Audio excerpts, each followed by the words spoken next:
가나안에 거주한 지 10년 되었습니다. 후손을 주시겠다는 하나님의 약속에 대한 신뢰가 점점 사라져갈 즈음 사례는 문제 해결할 방법을 아브라함에게 제시하죠. 여종 하갈을 통해 아브라함의 몸에서 나는 안 되니 여종의 몸에서 이 아브라함의 몸에서 난 후손을 보겠다는 겁니다. 계획대로 하갈은 임신을 하는데 그때부터 문제가 생기는 거예요. 임신한 하갈은 주인인 사레를 멸시하고 사레는 남편의 이 묵인하에 하갈을 학대합니다. 그러자 학대를 견디지 못한 하갈은 자신의 고향인 애굽으로 도망가게 되는데 그 도망가는 길에 하나님의 사자를 만나는 장면이 오늘 우리가 살펴볼 본문의 내용입니다. 그런데 하나님의 사자로부터 내려지는 그 지시는 하갈을 망연자실하게 만들죠. 도망쳐 온 곳으로 다시 돌아가라는 명령이기 때문입니다.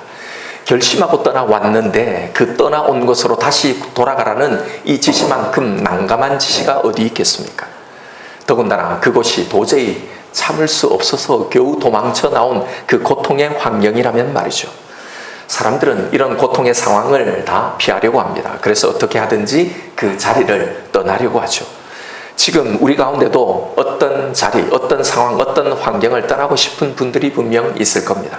그런데 오늘 본문에서 하나님의 대답은 그리로 다시 돌아가라라는 거였어요. 그리고 그 수하에 복종하라고 합니다.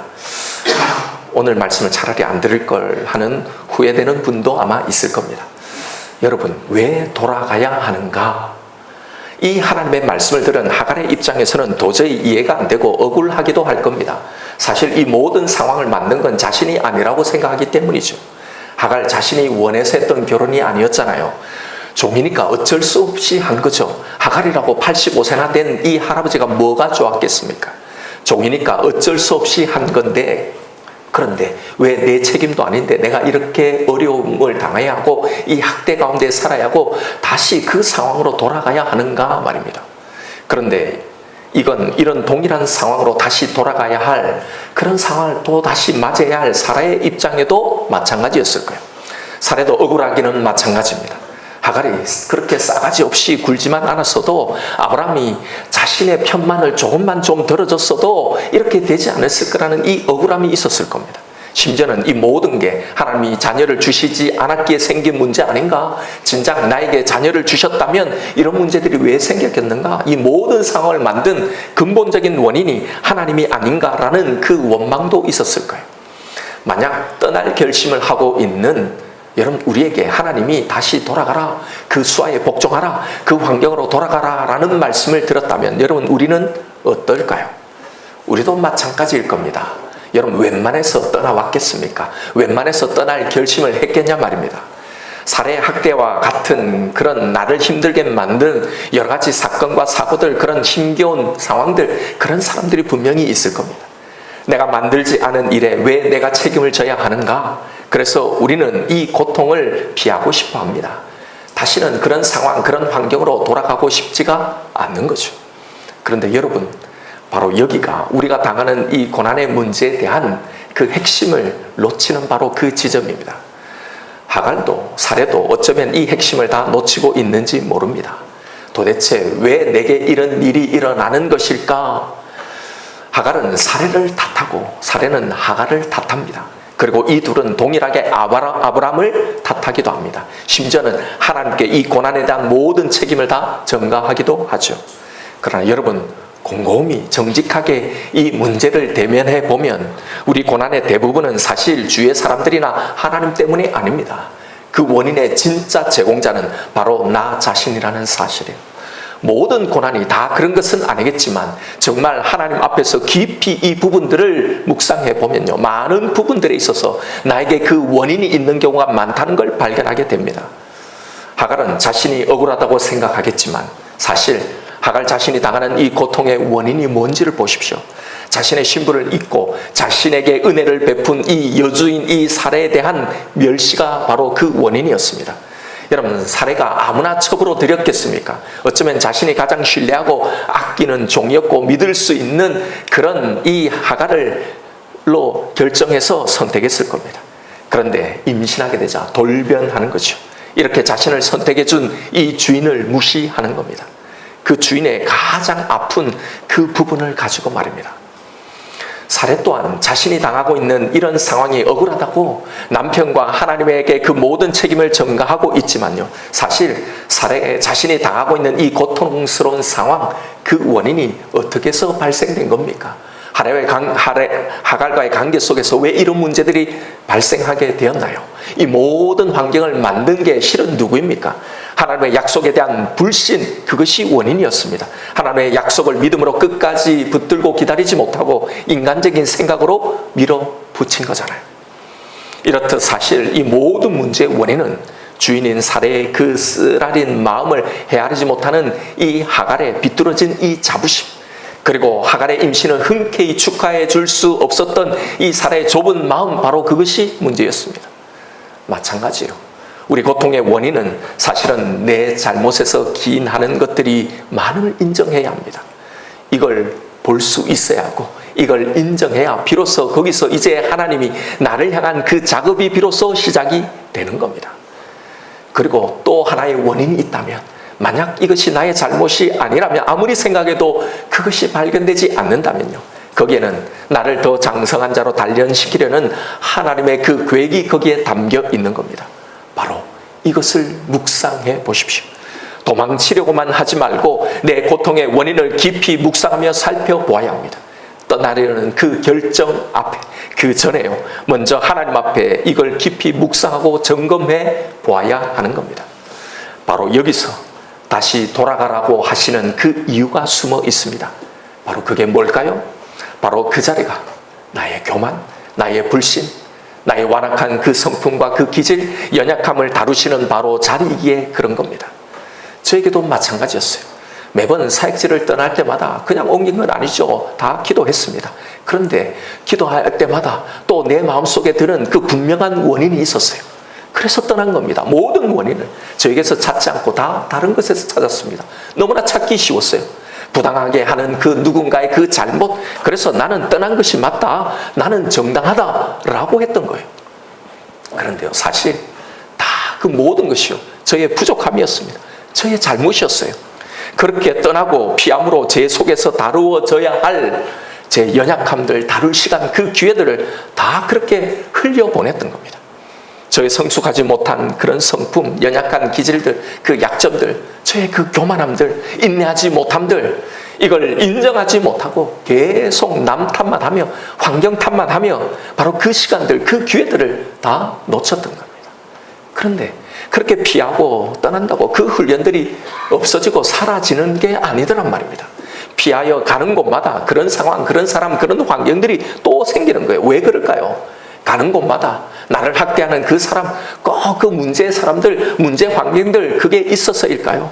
예, 처음에 그런 줄 알았어요. 그런데 그게 아니라 하나도 변하지 않는 그런 많은 이런 기회를 통해서도, 그런 시간을 통해서도 전혀 변하지 않는 그런 내가 거기에 똑같은 그 모습 그대로, 전에 도망 나왔던 그 모습 그대로 그 속에 있기 때문입니다. 그런 내가 또 그런 문제, 그런 상황을 똑같이 만들어내더라는 거예요. 여러분, 이게 빨리 인정되어야 합니다. 그래야 그 시간들, 그 상황들이 내가 속히 떠나야 할 그런 시간, 그런 상황이 아니라요, 비로소 거기서 나를 다듬어 가시고 빚으시는 그 하나님의 시간들이 되어 가는 겁니다. 그런데 그렇다고 하나님은 우리를 항상 매번 그런 고통의 자리에 머무르게 하시는 게 아닙니다. 그 상황과 그 환경에서 떠나게 하실 때가 있단 말입니다. 반드시 그 끝이 있습니다. 그러나 그때는 내가 정하는 것이 아니죠. 떠나고 도망감으로 끝나서는 안 된단 말입니다. 나의 연약함을 다듬으실 그 하나님의 계획, 그것이 이루어질 때까지입니다. 실제로 보면 하갈은 결국 나중에 21장에서 떠나게 됩니다. 그때 하나님은 하갈의 떠남을 허락하시는 거예요. 그러나 지금은 아닙니다. 하갈에게는 아직 떠남이 허락되지 않습니다. 다시 돌아가 그 여주인의 수하에 복종하라고 말씀하시는 거예요. 아직 이 상황에서 하갈에게 하실 일들이 있었던 겁니다.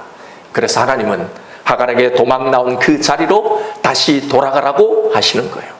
그런데 여러분, 하나님은 아무 대책 없이 네 잘못이니까, 네가 이러니까 거기 가서 직사게 하면 고생해보라고, 그래서 깨달으라고 돌아가라고 하시지 않습니다. 떠나온 곳으로 돌려보내시면서요, 하나님은 아브라함에게 하셨던 동일한 약속, 그 축복을 하갈에게 주십니다. 뭐라고 합니까? 내가 너의 씨를 크게 번성하여 그 수가 셀 수 없게 하리라. 아브라함에게 주신 동일한 말씀 아닙니까? 그런데 여기서 분명히 여러분에게 한 가지 질문이 생길 겁니다. 왜 하나님은 이스마엘의 이 번성을 약속하셨을까 하는 겁니다. 결국 이 일로 기독교의 최대적인 적대 세력인 이슬람이 생기지 않는가 하는 거죠. 하나님은 하갈과 이스마엘을 살리셔서 지금 이 땅에, 아니 인류 역사서 이 중동 지역의 이슬람을 통해 많은 이 문제들, 지금의 중동과 전 세계에서 일어나는 과격한 이슬람의 이 문제들을 사실 이것 때문에 야기된 것 아닌가 하는 의문이죠. 왜 하나님은 이스마엘을, 하갈을 이렇게 축복하고 이렇게 말씀하셨을까, 번성을. 그런데 여러분, 여기서 우리가 정확하게 하고 분명하게 알아야 할 사실은요, 기독교의 최대적, 우리의 신앙과 하나님을 향한 그 최대적은요, 이슬람이 아닙니다. 기독교의 최대적은요, 바로 우리 안에 있는 하나님을 신뢰하지 않는 그 불신입니다. 사실 이 이스마엘이 왜 생기게 된 겁니까? 이 후손들이 왜 이렇게 이 땅에 자리하게 된 겁니까? 바로 하나님의 사람들, 아브라함과 사레의 그 불신으로 태어난 거잖아요. 고로 여러분, 지금도 진짜 문제는 이슬람이 아닙니다. 하나님을 온전히 믿지 못하는 하나님의 백성들의 바로 그 불신이 진짜 문제인 거예요. 하나님은 지금 현재 이스라엘의 편이 아닙니다. 여러분, 정확하게 하나님의 관점에서 이 모든 것을 볼 수 있어야 돼요. 하나님을 믿지 않는 이스라엘도, 아랍의 이 이슬람도 다 사실은 하나님을 대적하고 있는 겁니다. 이것에 대해서 뭐 길게 말씀드릴 시간 없지만 어쨌든요, 하나님은 이스라엘 편도, 이슬람은 하나님의 반대편도 아닙니다. 이런 관점에서 지금의 사태를 보시면 안 돼요. 왜 하나님은 이스마엘의 번성을 약속하셨을까요? 가장 기본적인 대답은 하나님은 당신이 창조하신 모든 인간들이 복받기를 원하셨다는 사실입니다. 하갈과 이스마엘에게도 마찬가지였습니다. 그들을 번성케 하셨지만 번성한 그들로 하여금 너희들 들나귀 같은 삶을 살 것이며 모든 사람을 치고 모든 형제와 대항하며 사는 그 삶을 하나님이 만드시고 예정하신 것이 아닙니다. 이건 그들이 이렇게 살도록 처음부터 만드셨다는 것이 아니라 그들은 하나님이 그들이 복받기를 원하셨는데 그 복받은 가운데도 그들은 그 복을 가지고 하나님을 순종하고 하나님의 뜻대로 사는 삶을 살지 않았다는 것. 바로 이걸 아셨다는 겁니다. 그래서 예언을 해 주시는 거예요. 아브라함과 사레에게 복을 주시며 많은 자손을 약속하셨지만 여러분, 이들이 지금 벌인 이 일, 여종 하갈을 통해 이스마엘을 낳게 한 게 하나님이 그렇게 예정하신 것이 아니었잖아요. 그건 전혀 하나님의 뜻이 아니었잖아요. 분명 그들을 축복하셨지만 그들은 그 축복을 다른 말로 왜곡해서 지금 이 일을 벌인 겁니다. 이들의 불신이 이 일을 만들었고, 물론 하나님이 이미 이걸 아셨죠. 바로 동일한 원리입니다. 여기서 성경이 말하려고 하는 건요, 그럼 이런 인간들이 만들어낸 이런 불신의 결과들 하나님이 어떻게 사용하시는가, 이걸 말하려고 하시는 거예요. 인간이 아무리 하나님을 거역하고 불신을 해도 하나님의 그 뜻과 계획은 절대로 손상되거나 변하지 않는다라는 사실, 이걸 말하려는 거예요. 하갈과 하갈이 낳은 이 이스마엘이 아브라함과 사레에게 어떤 역할을 했을까요? 하갈은 아브라함과 사레에게 자신에게 나타난 이 하나님, 자신이 들었던 이 모든 말씀을 다 그들에게 말했을 거예요. 그러니 아브라함이 하갈이 들었던 그 말 그대로 자신이 낳은 이 아들을 이스마엘이라고 이름을 지었던 거잖아요. 바로 이 일을 통해 아브라함과 사레는요, 자신들의 이 불신과 그런 자신들을 어떻게 다루시는지 그 하나님의 일하심을 다시 이 사건을 통해 발견하게 되었던 거예요. 이스마엘의 이름의 뜻이 듣다라는 이 샤마와 하나님의 이름이라는 이 엘의 합성으로 하나님이 들으셨다라는 뜻입니다. 여러분, 이게 지난번에 금요 기도 때 왜 이들이 하나님의 말씀을 기다리지 못하고 다른 길로 갔는지를 우리가 들었습니다. 그게 뭐예요? 그 중심에 바로 이 샤마라는 단어예요. 하나님에게 듣지 않고, 하나님의 음성을 듣지 않고 다른 음성을 들었기 때문이에요. 왜 이스마엘이라는 이름을 주셨을까요? 이 샤마, 바로 이게 듣다. 이 이스마엘을 부를 때마다 자신들은 하나님의 말씀을 듣지 않고 다른 소리를 계속 들었지만 그런 자신들의 상황과 자신들의 기도를 여전히 들으시는 그 하나님, 그런 자신을 살피시는 그 하나님, 그런 자신을 여전히 보호하시는 그 하나님을 그들은 느꼈을 거란 말입니다. 하나님은 이런 아브라함과 사레의 불신조차도, 그들의 불신의 결과인 이 이스마엘조차도 결국은 당신의 계획을 이루시는 것으로 사용하신다는 걸 말해 주시려고 하는 겁니다.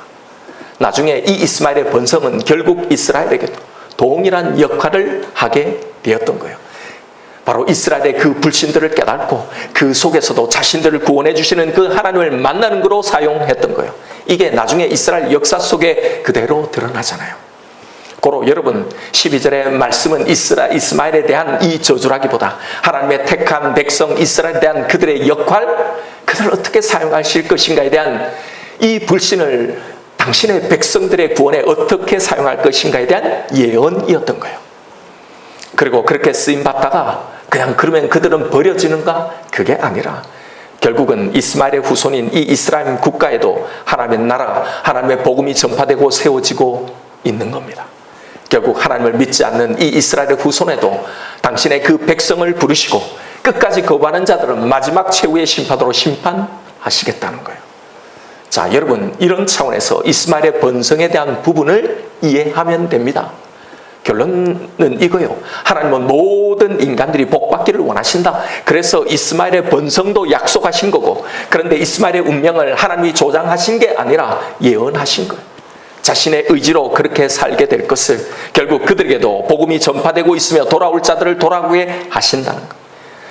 이 이야기를 하신 것은요, 이런 아브라함과 사레의 불신조차도 그들의 구원을 위해 사용하신다는 사실, 이걸 말하려고 하는 거예요. 자, 이 정도로 정리하고 다시 본론으로 돌아왔어요. 하나님은 하갈에게 다시 돌아가라고 말씀하시죠. 그런데 여러분, 하나님은 아무 대책 없이 니들의 잘못이니 한번 당해봐라고 그렇게 돌아가라고 하신 게 아닙니다. 떠나온 것으로 돌려보내시면서 하나님은 아브라함에게 하셨던 동일한 약속을 하갈에게 주셨잖아요. 내가 너의 씨를 크게 번성하고 그 수가 셀 수 없이 많게 될 거라고. 그리고 태어난 아이의 이름을 이스마엘이라고 말합니다. 그 이름이 하나님께서 하갈의 자신의 이 고통을 들으셨다라는 뜻이라고요.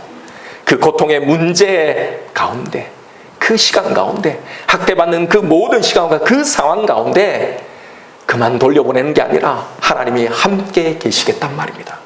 그래서 하갈은 하나님과 만났던 그 장소의 이름을 부엘라 헤로이라고 불렀던 거예요. 그 뜻이 뭡니까? 나를 살피시는 살아계신 하나님의 우물, 나를 살피시는 그 하나님을 만난 거예요. 여러분, 이것을 기억해야 합니다. 하나님께서 저와 여러분을 지금도 살피고 계십니다. 그 학대받는 그 모든 상황 가운데서도 하나님은 우리를 살피고 계셨다는 사실이에요. 우리가 다시 그 고통의 상황 가운데 돌아갈 수 있는 그 힘의 근거는요, 내 참을성, 내 인내력 때문이 아니라요, 내 고통의 그 소리에 귀 기울이시고 나의 아픔을 살피시는 하나님이 내 고통 가운데 함께 거하시겠다는 바로 그 약속 때문인 겁니다. 예, 설령 우리의 연약함, 우리의 부족함 때문일지라도, 그걸 다루시기 위한 시간일지라도, 예, 어쩌면 그래서 그 시간들은 고통스럽고 괴로운 시간들이겠지요. 그런데 그런 우리를 살피시며 그 시간 동안 우리와 함께 하시겠다는 겁니다. 여러분, 이 약속이 없으면 우리는 다시 돌아갈 엄두도, 돌아갈 이유도 없는 겁니다. 하나님이 돌아가라고 하실 때는 그만한 이유가 있는 거예요. 여러분, 너무나 힘든 명령이지만 돌아가라고 하시면 돌아가야 합니다. 나를 다루시는 바로 그 자리로 돌아가야 합니다. 그리고 하나님의 때를 기다리며 거기 머물러야 합니다. 그러나 사실 우리가 다시 돌아가서 겪게 될 그 상황은 결코 호락호락하지는 않을 겁니다. 믿음으로 내가 결단하고 다시 돌아간다고 해서 그 모든 상황이 금방 호전되거나 호의적으로 변하거나 눈 녹듯이 그 모든 고난과 어려움들이 해결되지는 않을 겁니다. 그러나 여러분, 그 고통의 상황 속에 하나님의 그 뜻과 나를 향한 그 계획이 있다는 사실을 믿어야 합니다. 오늘 본문이 보여주는 사실은요, 우리의 고통의 문제를 무조건 남의 탓으로, 환경 탓으로, 외부적인 탓으로만 돌리지 말라는 겁니다. 그래서 다 도망 나오는 거잖아요. 그러니 거기서 도망치려고만 하지 말라는 겁니다. 그런 선택에는 아무런 선한 것도 나올 수 없습니다. 아무런 교훈도, 그 어떤 성장의 좋은 변화도 일어날 수 없는 겁니다. 지금 나를 그렇게 괴롭히는 문제가 혹시 나의 연약함, 나의 부족, 나의 실수, 나의 완악함이 원인이 아닐런지 여러분 이걸 점검해 보아야 합니다. 그리고 만약 그것이 아니라면 이런 문제를 통해 하나님께서 나에게 무엇을 다루시려고 하는지를 깊이 생각해 보아야 합니다. 고통스러운 상황이었지만 이 문제를 통해 사례는 다시 한 번 더 하나님의 그 약속의 말씀을 생각해 보았을까? 다시 그 말씀을 붙드는 기회가 되었을 겁니다. 하갈은 더 겸손해지고 역시 자신에게 하신 그 하나님의 약속을 붙들고 이 모든 상황을 견디고 이기고 나가게 되었던 거예요. 그래서 도망치지 말라고 이걸 직면하라고 하시는 겁니다. 그래서 다시 그 자리로 돌아가라고 말씀하시는 거예요. 그리고 이 상황을 통해 하나님은 나의 무엇을 다루시기를 원하는지 발견하고 바로 그것에 집중하라고 하시는 겁니다. 여러분, 다른 사람, 다른 환경이 아니라 바로 나에게 원하시는 그것, 바로 거기에 집중해야 하는 거예요. 오늘 본문을 통해 나에게 주시는 말씀이 무엇인지를 여러분 들으십시오. 내가 다시 돌아가서 서 있어야 할 그 삶의 자리를 한번 보십시오. 다시 돌아가라고 하실 때는 뭔가 이유가 있을 겁니다. 우리를 위해서라면 모든 것을 하실 수 있는 우리의 아버지, 하나님 아버지가 그걸 여전히 허락하실 때는 그만한 이유가 있을 거란 말입니다. 그것을 발견하십시오. 내게서 원하는 것이 무엇인지를 말입니다. 여기에 집중해야 하는 겁니다. 돌아가라는 하갈에게 약속하셨던 것처럼 돌아가는 우리를 하나님은 지키실 겁니다. 상황과 환경이 바뀌지 않는다면 여러분 남은 것은 한 가지입니다. 내가 바뀌어야 하는 겁니다. 그 상황과 환경을 대하는 나의 태도, 나의 자세가 바뀌어야 하는 겁니다. 이 시간 내가 돌아가야 할 그 자리에 대해서 여러분 다시 깊이 묵상하십시다. 그리고 이제 돌아가면 지금까지의 계속 이런 반복이 아니라 더 성숙하고 더 나아진 반응, 하나님 원하시는 그 반응을 하며 나아가십시다. 우리가 변하면, 우리가 여기서 자라나면 그때 하나님은 우리의 환경을 바꾸실 겁니다. 이 약속의 말씀을 붙들고 여러분 기도하며 출발하십시다. 하나님, 돌아가 그 환경을 맞설 그 용기를 주십시오. 하나님 나에게 그 믿음을 주십시오. 소망을 주십시오. 여러분 기도하며 내 마음대로 결정하지 마시고 나를 살피시는 그 주님의 음성을 듣고 그 음성대로 결정하시는 저와 여러분 우리가 되기를 주님의 이름으로 축원드립니다. 이 시간 오늘 주신 말씀 붙들고 우리 하나님 앞에 기도하십시다. 이 시간 잠잠히 내 심령, 내 마음의 상태를 한번 살펴보십시오. 하나님은 떠나고픈 우리에게 다시 돌아가라고 말씀하시는데 우리는 어쩌면 또 이런 생각을 하고 있는지 모릅니다. 그래, 내가 이렇게 결심하고 다시 돌아가면, 순종하면 이제 뭔가 그 사람이 바뀌겠지, 그 상황이 바뀌겠지, 이제 더 이상 그런 학대, 그런 고통이 없을 거라고요. 그런데 여러분, 오늘 하나님이 하시는 말씀을 잘 들어보십시오. 하나님은 하갈에게 내 여주인에게 돌아가 그 수하에 복종하라 라고 말씀하셨습니다. 여기서 복종하다는 말의 그 원문의 뜻은요, 학대를 받으라 라는 말입니다. 그러니 하나님의 말씀 그대로 직역하면 돌아가서 그 학대를 받으라 라는 말입니다. 지금 우리에게 가장 큰 학대가 뭘까를 한번 생각해 보십시오. 그건 어쩌면 아직 아무것도 내 삶 가운데 실현되지 않는 그런 약속만 붙들고 살아야 하는 그 내 삶, 이 믿음의 삶, 그 기다림의 시간들이 우리가 겪는 가장 고통스러운 학대가 아닐까요? 하나님은 지금 우리에게 바로 그 시간으로 돌아가라고 하시는 겁니다. 돌아가라. 너에게 허락된 그 어둠, 너에게 허락된 그 침묵의 시간, 너에게 허락된 그 고난의 현장으로 나를 그렇게 기다리고 살아내야 할 그 상황, 그 시간으로 여러분 지금 내가 그렇게 도망치고 싶은 그것이 무엇인지를 보세요. 지금까지 혹시 이런 상황, 이런 문제에서 계속 도망쳐 오지 않았는지, 만약 그랬다면 여러분 정말 도망치면 다시 이런 문제가 나에게 나타나지 않을까? 정말 근원적인 문제가 해결될까요? 여러분, 이걸 묵상해 보십시오.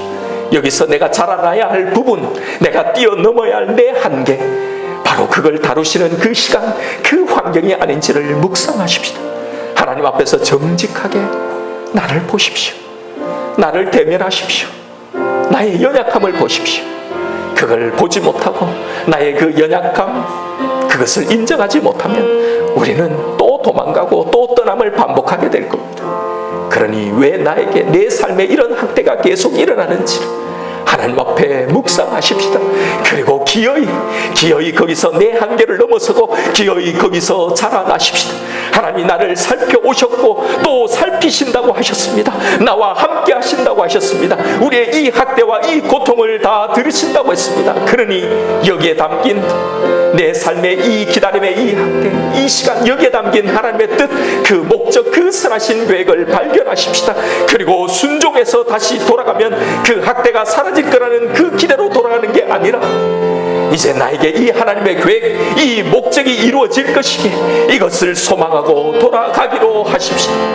이 시간 기도하십시다. 하나님, 이제 다시 돌아가겠습니다.